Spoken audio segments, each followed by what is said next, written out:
Bom, então vamos lá. Culpabilidade. Culpabilidade.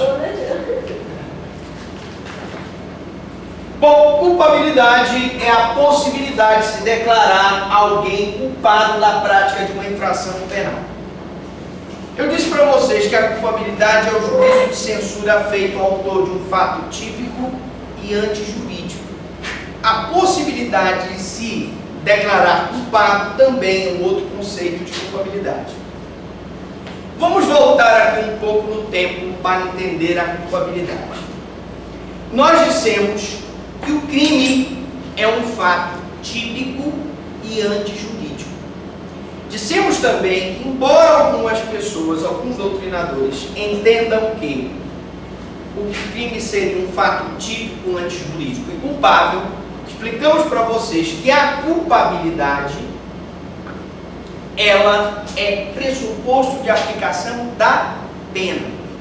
Então, nós vimos aqui a teoria geral do crime, falamos em sujeitos, ativo e passivo, falamos em objeto, falamos nas teorias finalistas, né? Falamos, enfim, sobre a teoria geral do crime. Depois nós demos um breve apanhado da antijuridicidade, falando das causas de exclusão de antijuridicidade, legítima defesa, o estado de necessidade, o estrito cumprimento do dever legal, o exercício regular do direito. E por último, agora, nós vamos falar da culpabilidade, que é o juízo de censura feito ao autor de um fato típico e antijurídico. Esse juízo de censura é que é a culpabilidade. E é esse juízo de censura que, se existir, vai possibilitar a declaração de culpado por alguém. Então, o juízo de reprovação é a culpabilidade. A culpabilidade não é elemento do crime, porque o crime, os elementos do crime,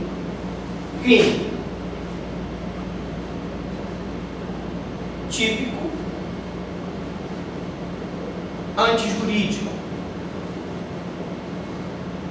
ou, se vocês quiserem, ilícito. Pena, culpabilidade. Ok? Essa é a classificação mais aceita. Beleza? Então, o crime é um fato típico e ilícito. Não é um fato típico e culpável, porque a culpabilidade é pressuposto de aplicação da pena. Requisitos da culpabilidade. Nós temos aí os 3 requisitos da culpabilidade. Nós temos a imputabilidade, nós temos potencial consciência da ilicitude e nós temos a exigibilidade de conduta diversa. A imputabilidade, como nós já sabemos, é a possibilidade de se imputar, se impor uma sanção penal ao autor de um fato típico e antijurídico.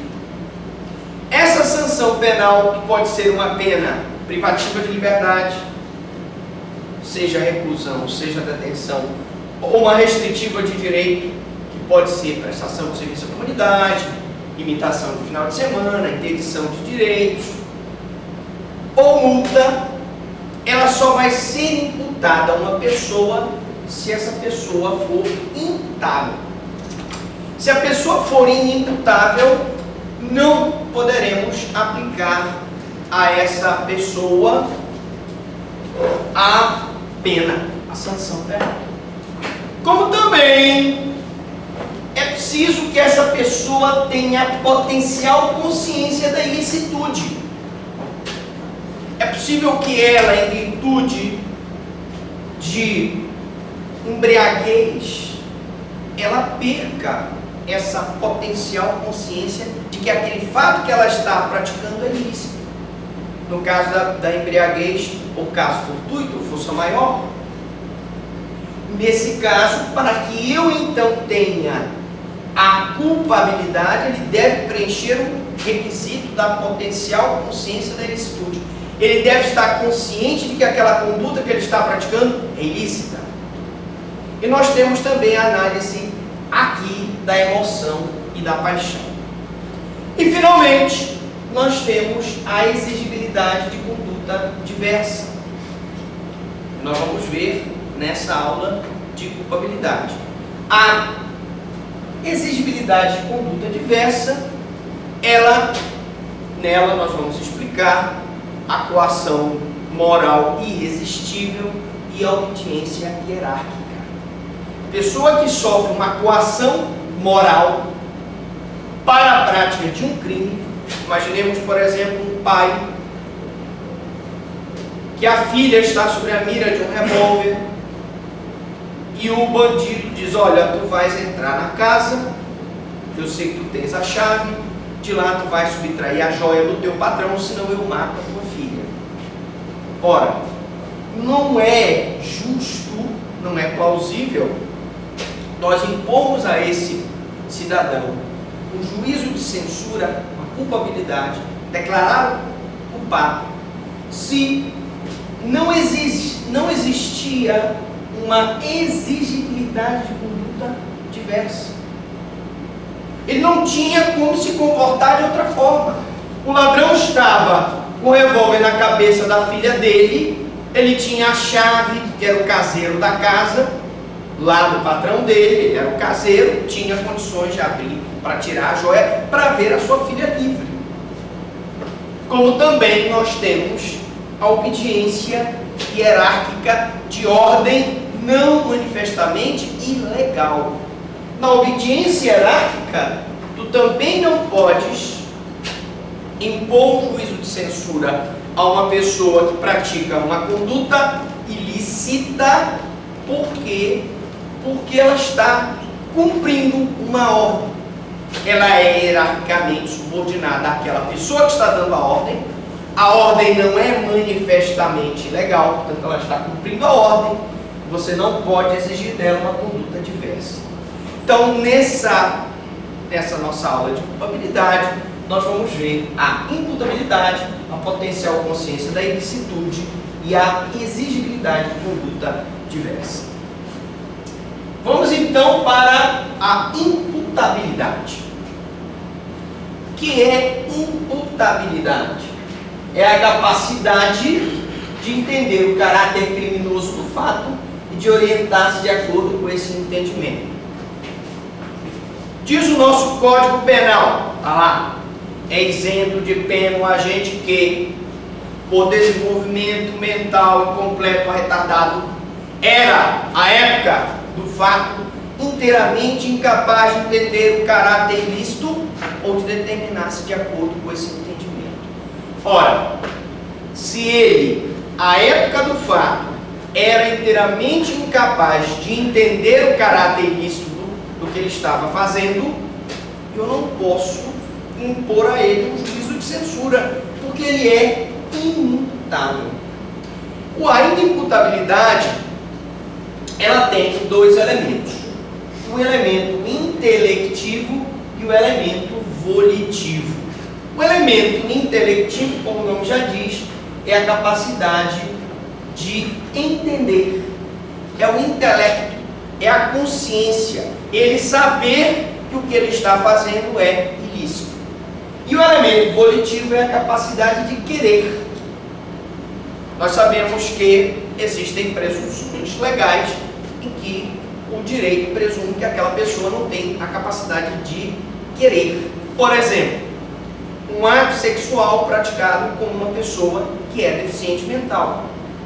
Se uma pessoa, João, pratica relações sexuais com Maria, que tem síndrome de Down, Maria, para o direito, não tem o elemento volitivo e nem o elemento intelectivo, porque por ela ter uma deficiência mental, um desenvolvimento mental incompleto e retardado, por conta da síndrome de Down, ela não tem condições de entender o caráter ilícito do fato, de determinar-se de acordo com esse entendimento. Ela não tem condições de querer, ela não tem condições de consentir.